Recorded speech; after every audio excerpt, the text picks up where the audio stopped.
Hello, welcome to Sound Bites. I'm your host, Holly Whitfield from the Daily Memphian. I'm here with our guests, SunAh Laybourn and Stacey Greenberg. SunAh is an associate professor of sociology at the University of Memphis, but also one of the founders and organizers of the Hungry Tiger Memphis foodie group, food fans, food tour. We're going to talk about all of it. Stacey is the editor, of course, of Edible Memphis, a local outlet that covers all things dining and food, and is a partner of the Hungry Tiger Memphis food tour, which is happening in May. We're going to talk about that tour. We're going to talk about Hungry Tiger overall, AAPI month, and Edible Memphis. I'm so excited to talk to each of you, especially about all the spots on the tour, specifically all the restaurants. Yes. Thank you so much for being here. Thank you. Thanks. I have to do my little spiel. I'll make it quick. For the listeners, this is Sound Bites. It's the Daily Memphian's weekly dining podcast. It's a part of our free, totally free Sparkle Noises podcast series at the Daily Memphian. Make sure you're not missing out on any old episodes of Sound Bites. They're all really good, especially the ones with Stacey on them. I think this is her fourth appearance. Yes. You can subscribe on Apple Podcasts or Spotify. You can also hear new episodes of Sound Bites every week across town's radio station, WYXR, Thursday at 11. If you are listening now on WYXR, up next we have the Sidebar podcast about Memphis culture with Eric Barnes. And SunAh actually, last year in 2025, was a guest on the Sidebar. Yeah. So if you want to dig more into her background and where she comes from, which I highly recommend you do, I've been re-listening to that episode in preparation for this. It's a beautiful one. Make sure you give that a listen. But let's get started with SunAh and Stacey. Thanks again for being here. Yeah, thanks for having us. Yeah, We're excited. I know. I'm excited to see SunAh. I'm excited to see you. It's a little reunion in here. What we learned before we started recording was that all four of the women in this room, me, our guests, producer Natalie Vingoni, we're all University of Memphis alum. Go Tigers, go. Go Tigers. I feel like that doesn't happen very often, weirdly. Like, there's always one UT Knoxville person. Oh. There's always one messing it up. Bringing it down. I feel like, just looking around, like I should really be like a Memphis State alum, but I'm not. I am University of Memphis alum. To be clear, listeners, this is great. I'm about to say something totally random. Hungry Tiger Memphis and Edible Memphis both have really great informative websites. Yes. So we don't even need to do this podcast. Thanks for listening. Goodbye. Bye. For real, it's a rare thing these days. Some people can get actually all the information that they want, but I want to go deeper. So let's start at the beginning. Let's share the origin story of Hungry Tiger Memphis. Yeah. Well, first of all, I thought we were about to go straight to the rants because Stacey and I both have a deep is it anger. Why isn't all the information available on the website? Stacey and I have had this conversation I know. too. I'm like, hello. Recurring theme. Yes. It is, right. it So is. we made sure to do our best to get all that info out there. Because we didn't want to be those people Yes. that we deeply dislike. But yeah, let's bring I it thought back. you were going to be like, we're going to learn from their mistakes. No, we just hate them, and we want to make sure we don't be We like did not them. use the H word. Yeah. We did not use the H That's word. right. Everybody has We want to room inspire. for growth. We want to. Yes, we want Yes, to. growth opportunity. That's This Well, could now that- be yeah, your sign. your To sign. spruce We're up setting that a good website. example. That's Put your right. address on it. Yeah. Put your many hours on it. if you need Put the name of the restaurant. I don't know. a menu. Up we to don't you. know. So many things. Literally, could an happen. address just really goes a long way. It goes all the way, actually. It goes all the way to the door of the restaurant, and you can go there. Anyway, And you origin can- story. Yes, and you I can have eat delicious appreciated food. this. I have appreciated this so much. I feel like I'm ready. I'm really like, Yeah, now that we've gotten that all out of our system, see, we're bonding so much. Not only are we all University of Memphis graduates, but, we just desire to patronize all these lovely establishments because there are so many. And Yes. that is really part of the origin story of the Hungry Tiger, which is that there's so many amazing, great local restaurants, so many different cuisines, so many different parts of town where we could be putting our money back into the local economy. But you know how it is. You get your favorites and then you end up just getting in your food rut. yeah. And then all of a sudden it's like, oh, there's nothing, everything is the same. There's nothing good to eat here. No, you just keep going to the same 2, 3, 4, 5, 6 places in your same neighborhood. And why not explore? Branch out a little bit. Branch out a little bit. There's lots of tasty things all around town. And so the Hungry Tiger birthed out of that in part, but then also my co-founder, Aaron, and I actually started as wanting to have an Asian food week here in Memphis. That's really the origin of the origin of the origin. And then she went and had a baby. I mean, gosh, she got married. We're hungry and she's over here having a baby. Yes, having a family and procreating. And I'm like, so I'm just guessing this is probably not a good time to continue to organize a restaurant week. I don't know. And so that kind of got put on hold because she had to be a responsible mom, as one should be, parenting and such. Boom. But no, it's wonderful. It's absolutely wonderful. I don't know this person and I love them. So and she also moved away. Oh my gosh, so many things. It was the moving away more than becoming a mom, I think. Yes. Well, maybe both. I don't know. Having a brand new baby seems like it's going to take a lot of your time. Yeah. But maybe you'd be hungrier. Right. Yeah. Right. So, there's that. There's a lot to work through here. There's but I so like much. that the spark of it is about hunger and highlighting restaurants in Highlighting Memphis. restaurants, yes, because at its core is we love Memphis. And there's, again, so many great people who have these local restaurants, a lot of family-owned businesses or restaurants that have been here for decades that are, quote, hidden gems. Yes. And this was an opportunity to say, hey, let's explore, let's have something delicious.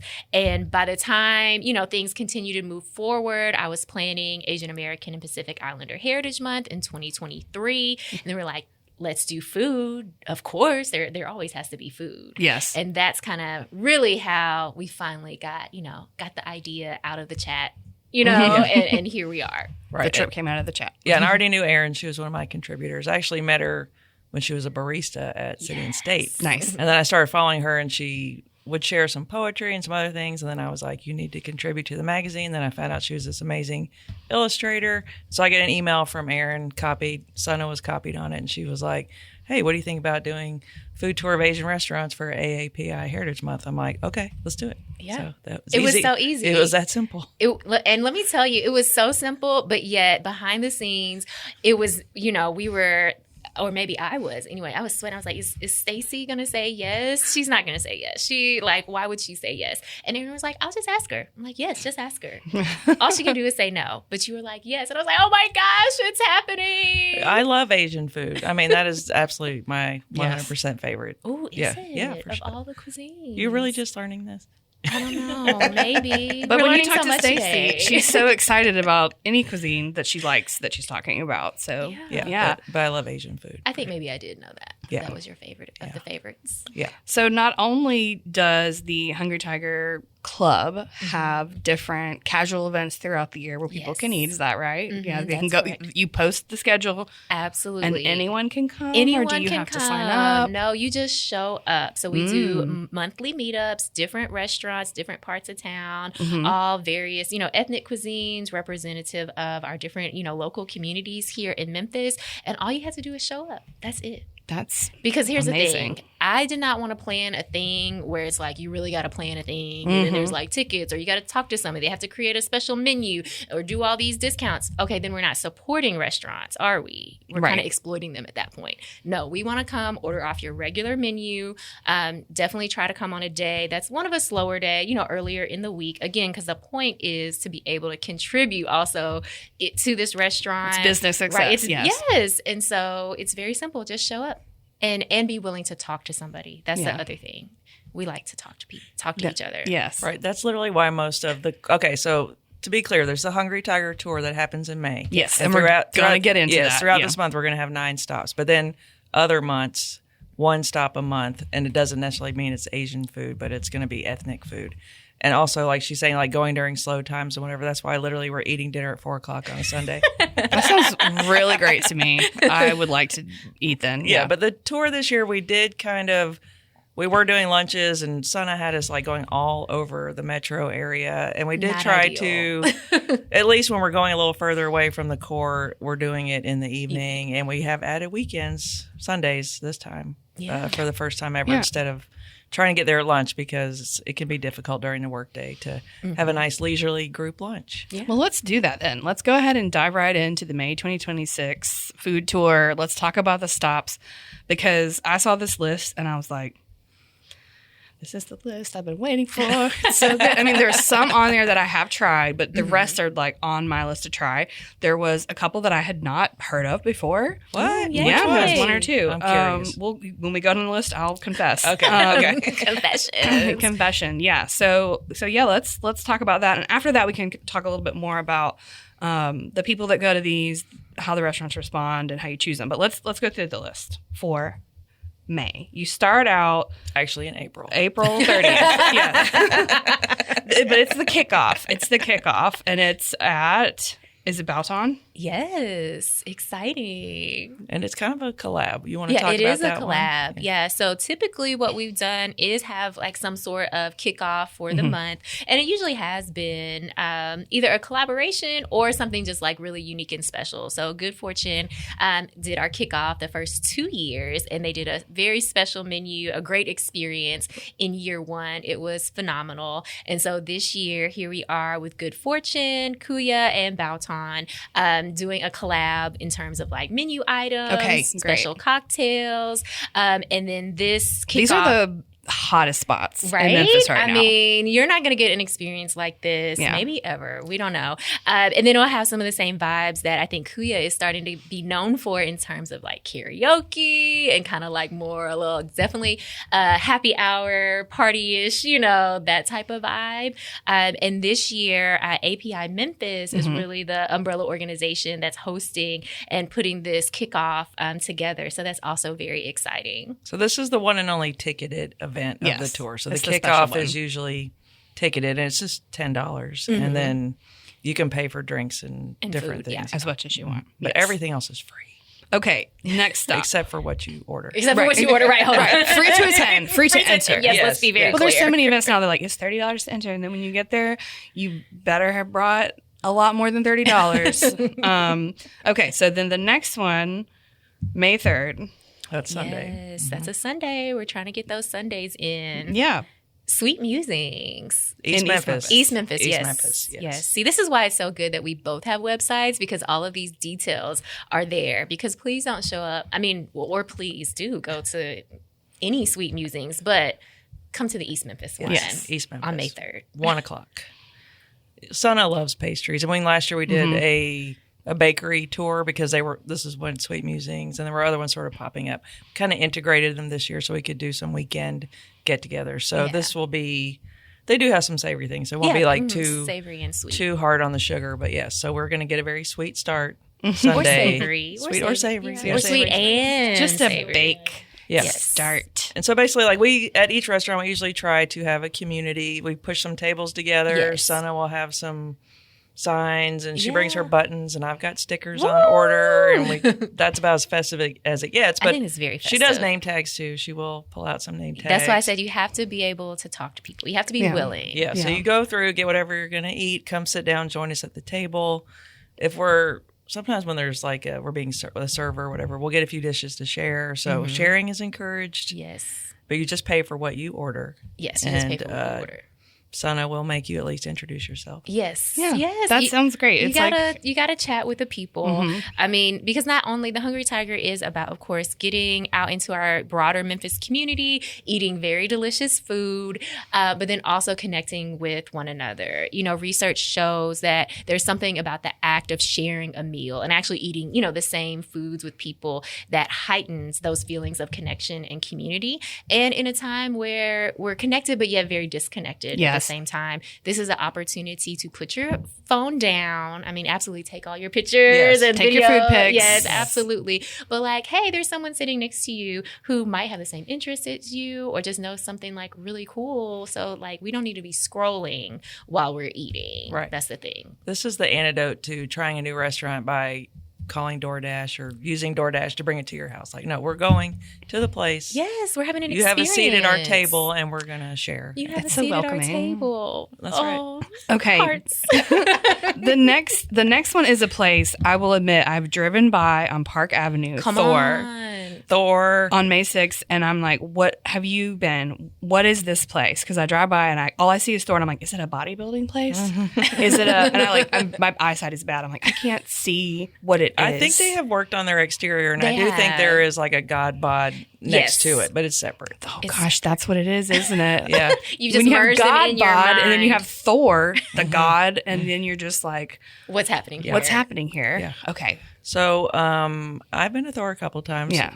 I went once on my birthday. So if that tells you the level of love I have for Thor, I went there on my birthday. Okay, what do I need to order?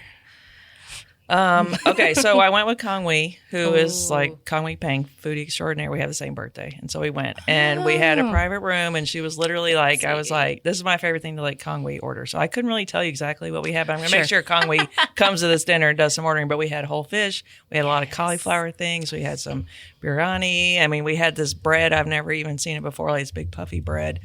And it was great. And I believe it is the same owners as the curry bowl. So this is a lot closer. What? It's a lot closer. I'm sold now. Yeah. Okay. Yeah. That's curry bowl is a fan favorite. Yes. So that's what I was told. So yes. But they're awesome. And they do have a party room. Maybe we'll be in the party room. But they're expecting us. And we're just going to do it up. But it's very vegetarian friendly. You can adjust the spice level. They have the mango lassi to put out the fire that may or may not happen in your mouth, but it's really good. And so it's just a mix of different Indian cuisines. Yeah. Different regional Indian cuisines. Yeah. I know there's different regions, so I feel like they have kind of some of all of them maybe. Report back. Yes, I will report back on that. Okay, next up we have Takashi Bistro, which is in Midtown. Now, this is our only repeat from last year. And the reason it's a repeat is because they just rolled out the red carpet for us. And they're so we love them. Nice and sweet. And we the food them. is amazing. Yes. They brought out some like sushi boats. Like, here you go, enjoy this sushi boat. But that's so kind. Yes, they were very accommodating, and it's really fun, fast lunch. Yeah, it is. So they're our repeat this year. So most years we might have maybe 1 or 2 repeats that kind of might make it from one year to the next. But each year it is, try to spice it up. Yeah, strategy on getting a mix of different restaurants, both long-standing restaurants, newer restaurants, places we haven't been throughout the year. Or so is that really how you choose the restaurant mostly? Yeah, we try to... A variety. Yeah. Yes, there was one restaurant in particular that we really wanted to do, but like they only have 18 seats. Yeah. And so that wasn't going to work. And so there are some other logistics that have to be considered. Logistics. Yes. Okay, so after that, relatedly, Takashi Bistro has Shane Diaz was chef there for years, and then she has now opened Kuya. Yeah. And that's the next one on your list. Yeah, she was actually bar manager at Takashi. Okay. Yes, and now she's chefing it up over at Kuya. So, yes, very excited because I have been to her pop-up, but I have not actually eaten at Kuya. Have you eaten there yet? I haven't either. All right, so we've been kind of saving We've been up. saving it. Yeah. I'm kind of like gonna give the youth some space to go enjoy Kuya, and then I'll come in later because I do hear the youth love it. Yes, there. we're going at 6. So it's up to you if you want to stay for the karaoke and the late night stuff. Yeah. But this will be a 6:00 dinner focused event. Yes, Stacey's very clear. Okay, then we're pulling out the SPR. Yeah. Sakasui Pacific Rim on May 20th. So I used to go there on my birthday, right out of college. That place has been around a while. I know. I think I kind of went a while without going, but then I have been going pretty regularly with my Tuesday night ladies. But it's really good. But we really wanted to do Sakasui East because we did a feature on Chef Hero. Mm-hmm. But they were like, we're too busy. We can't do it. So... Yeah, because there could be anywhere from like a dozen to a couple dozen people who come to any of the, monthly Hungry Tiger or throughout the food tour. So it also is, again, some logistics to consider in terms of space, in terms of like restaurants' regular, flow of customers and things like that. So there's a few things to balance. But you want to keep that people can just show up. They don't have to go through this like registration experience. Exactly. Which, as we know from having a registration experience at Daily Memphian, can sometimes be hard. Okay, the next restaurant on your tour for May 24th is the one that I hadn't heard of. Oh, okay. Yeah. SunAh. SunAh. Oh Yes. my goodness. What is SunAh? SunAh is like borderline Cairville, but I think it's still technically Germantown. Well, the address is Germantown, Yeah, still but in my German. mind, it feels you're getting close to Cairville when you get to SunAh, but it's been open for a few years. Yeah. And it's like Korean street food. yeah. And They have like some desserts, but they have dinner.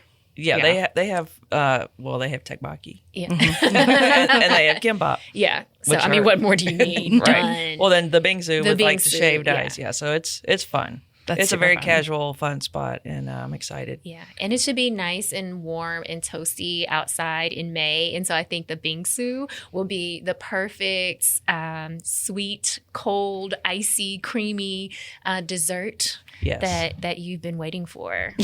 And I think we're going there on a Sunday too. Yes, we're going there on a Sunday. Again, like we're not going to make you try to get to SunAh on your Wednesday lunch. We're going to go on Sunday at 1. That's right. We've learned that having the lunches outside of like that midtown, downtown area, it becomes a struggle for people. Yes. So we're thinking about the people this year. Yeah, we're thinking about the people. We are so the nice. tigers. We're thinking about the future hungry tigers. That's right. I love that. There's 2 more on this list we'll go through. We have Faux Forever Midtown Yes. on May 27th. That looks like a dinner date. That's Yes, right. Dinner yes. date. Pho Forever already has a community table there just waiting for us. So it is the old Pho Bin spot, Yeah. Centrang, but they also expanded into the other bay. So it's bigger Okay. than Good. it used to be. Yes. Good. So they're definitely ready for us. Yes. And yes, they have lemongrass tofu. No, it is not the same recipe, but you know what? I think it's better. And that's that's saying a lot. Hot takes. All right, I'm Wow, gonna turn this this off and go episode right is. This is so serious. That's exciting. I did say pho. I meant pho. So okay. now I'm about to try to say another one. Lao Szechuan. Did I get that That one? was good. Close enough? Mm-hmm. This is a place, I don't know how I just discovered it. It was Instagram somehow. It appeared to me. This is your final stop for the Hungry Tiger plus Edible Memphis Food Tour 2026, which is in May. And I just saw it and I was like, where is this place? It looks so like snazzy inside. And yes. it is in that shopping center that's at like near Poplar 240 with the Target and the Best Buy and the other Busters and a bunch. But there's like 4 Asian restaurants in that shopping center, including like, I think it's Vietnamese French. Tout le jour. Tout le jour. Toujours Korean Right, so- bakery. Lorena Leong, who's one of the owners, is also one of the owners of Tout le jour Yeah. and Takashi Bistro and Devour and She's doing it. She's like owner of like 12 restaurants, part owner of 12 restaurants. So that was my next question. Like, there seems to be a growth of Asian restaurants in Memphis, and it's just this lady. No, I know there's more.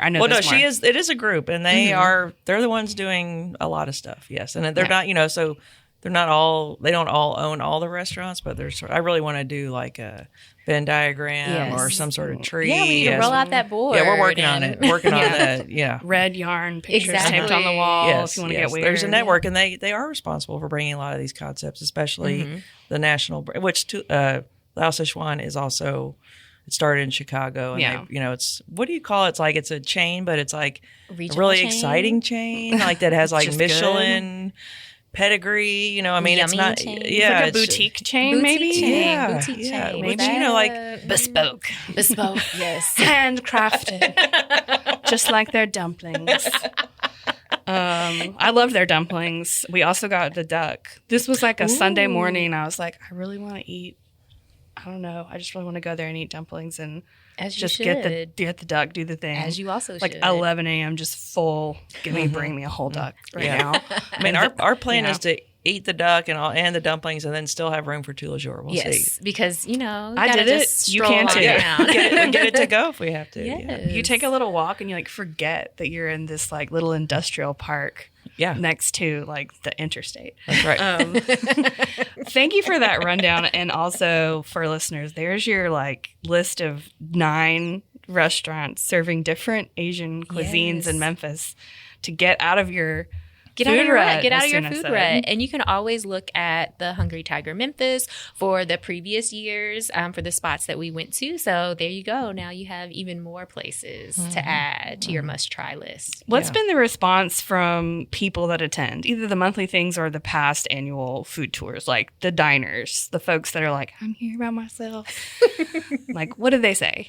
Yeah, I mean, people have definitely made connections. So one, again, just being able to have a shared experience, right? That's what makes an experience even better, is that you get to share it with somebody. So one, people really just showing up on their own. Oftentimes people will say, like, I'm the adventurous eater in my friend group. Yes. And my friends are always like, no. So, like, I'm here to meet up with the other adventurous eaters. I think just, that's a more common problem than people realize. Yeah, I don't know that. Or a problem, but just a common situation. How about? I don't know that. Yeah. Because why You don't don't you know like her. food? Yeah. Why don't you want to try new things? Some people just want to eat what they want to eat. And so this is for the rest of us. This is for, Yeah, this great. is for the rest of us. Yes, all of us who I guess maybe have been silently suffering in the friend group. I don't know. Like, if I have another chicken tender. Not that there's anything wrong with chicken tenders. Also wanted to ask, what's the response like from the restaurants? And I know that it can be tricky to work with the restaurants because I've worked with restaurants before, in them, around them, about them, and they're busy. They're busy. They have this day-to-day thing that's happening all the time. So you introduce something new and they're like wary, perhaps. But what's been the response, after that they have people come in for one of these dinners or lunches? Folks are excited. Yeah. I think look, when you have an influx of a dozen or a couple dozen people come into your restaurant on a Monday or Tuesday, you're happy. Yeah. Yeah. Mm-hmm. So when we do obviously reach out to the restaurants and let them know what we're doing. And I think a lot of them sort of blind faith, like, okay, and there's varying degrees of like, we get there and the owners are like, they're waiting and they got a speech and they got the table and whatever. And other people like, you wouldn't even know that we called, but we did. We promised. So it varies. But I think as this event grows year after year, we'll see maybe more people reaching out to us instead of us reaching out to them. Whatever, we're happy to keep doing it the way we've been doing it. But yeah, I think it varies, the response. But sure. yeah, and that's why we kind of tweaked it just a little bit this year. So it'd be on the weekend and the evening so we could get bigger groups. And then maybe we'll see the restaurants be a little more like proactive about trying to get on the list. But yeah, it's casual, but I think it makes an impact. Yeah. Yeah. And how does Edible Memphis help partner aside from, covering it in terms of like promotion and... Well, she tricked me this year. I had to call all the restaurants. That's not how I recall it happening. You're just so excited. You're like, I'll call them all. I said, you do that. Well, you get to then make the connection. And next time you want a story, you're like, hey, remember we... Right. And then I also get to be like, well, this is the one I want to do. That's true. Yeah. So, right. So we...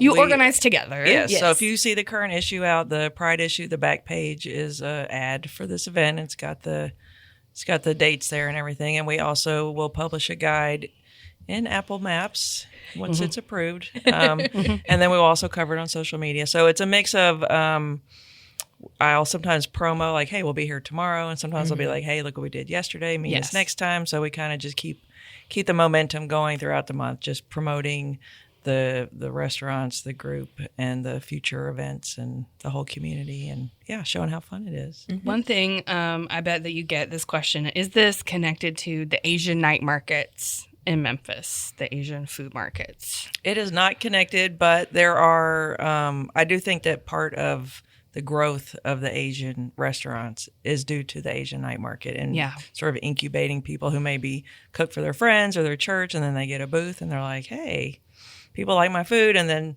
maybe they open a restaurant or they do a pop-up or whatever. But this is food truck, this is a separate. The Hungry Tiger is not related to the Asian night market, although they are both amazing. And SunAh and I are going to be like knocking, first ones into the Asian night market. Oh, yes, it's like it is awesome. Yeah, so Quinn has done an amazing job. So Quinn is the current president of the West Tennessee Vietnamese American Association, or Vietnamese American Association of West Tennessee. And she is really the person who has organized and built the Asian night market to be what it currently is and what it will continue to grow to be. So it's very, very exciting to have such a ever expanding and very visible Asian market here in Memphis, especially since we have such a long history of Asian communities here, often kind of overlooked or not really known as part of our story. But this is her event has done a great job of just making visible who has always been here. And we're excited. This year, she's going to do it in September so that we don't sweat to death. Yes. And it's going to be 2 days. Breaking news. I'm going to go. Yes. I'm going to go into September, this year. which should be really, it was in August or July. Yes. And it was outside. It was hot. Yeah. Yeah. So it's still outside, same place, but end of September. I feel like it's still going to be very hot. Yeah. It's going to be hot, but it's a different. Yeah, in 2 days, it's going to be 2 days, and they have figured out some parking things that were maybe whatever. But this is for a future podcast. Yeah, that is yes, for you should definitely get Quinn in here to talk about it. Oh, yes, you should. She's a powerhouse. I Yes. have taken notes right She's now. amazing. We love her. And she loves to eat, too. Oh, yes. She is a hungry tiger at heart. A hungry tiger at heart. Oh, I love that. I'm going to write that down, too. I just think this is, like you said, it's increasing visibility of a community that has been a part of Memphis for a really long time in a way that's very accessible for all kinds of people. Yeah. Food. Yeah. So that's really cool. And I know that you have books, you have studies, you have talked about this. So go back and listen to her sidebar episode with Eric Barnes. It's really good, and especially talking about the connection to Memphis. And like I've seen in other cities, just the growth of these kind of night markets, these Asian food events, like Asian American acknowledgement, essentially, especially in the culinary scene. And so I'm so glad that you guys are doing something for that in Memphis. We really need it. What else do people need to know about this year's Hungry Tiger food tour for May or anything else? Or about Edible Memphis? Oh, It's the plug zone. Yes, I'll say for the Hungry Tiger food tour, just get ready to eat some really good food. And I think the benefit, if you're on the fence of like, do I want to go eat with strangers?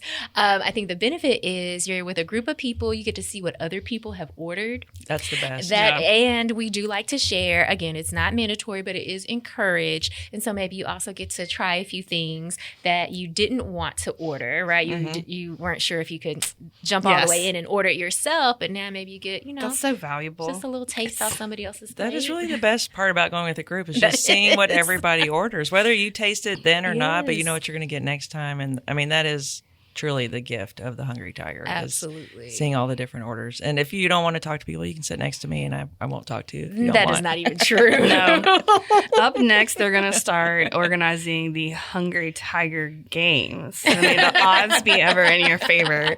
Whoever gets to the soup dumplings first can live. We're going to escalate things a lot next year. So go this year while you can. While you still can. That's right. While the stakes are low. Right. But just to reiterate there's no registration. You can see the list. Just show up. It should be pretty obvious who we are when you get there, and we'll give you a sticker. Yeah, and you we only love pay swag. you only pay for what you order. And But you tip really well. Yes, we tip really well Yeah. as Hungry Tigers. Good to say. That is a rule. Yes. Good to say. So it's cash. Thank you so much for being here, SunAh Laybourn and Stacey Greenberg. We're talking about the Hungry Tiger food tour, talking about Edible Memphis, all good stuff. If you're listening right now on WYXR, keep listening for the Sidebar podcast with Eric Barnes. I've mentioned several times this episode. If you're listening through your podcast app, please take some time to subscribe to Sound Bites. This podcast is free, and it's part of our free podcast series, updated pretty much every week. We also have a free morning podcast, the AMDM with Mary Casciola, talking about the day's news. It's really short, so you can just hear like 10, 12-minute podcast every morning and know what the news is. It's pretty great. That's how I start my day. Yeah, and you better, because you know Mary. I know. I love it. It's a really great one. That is all the time we have. Thank you again both so much for being here. This is Sound Bites. I'm Holly Whitfield. Goodbye.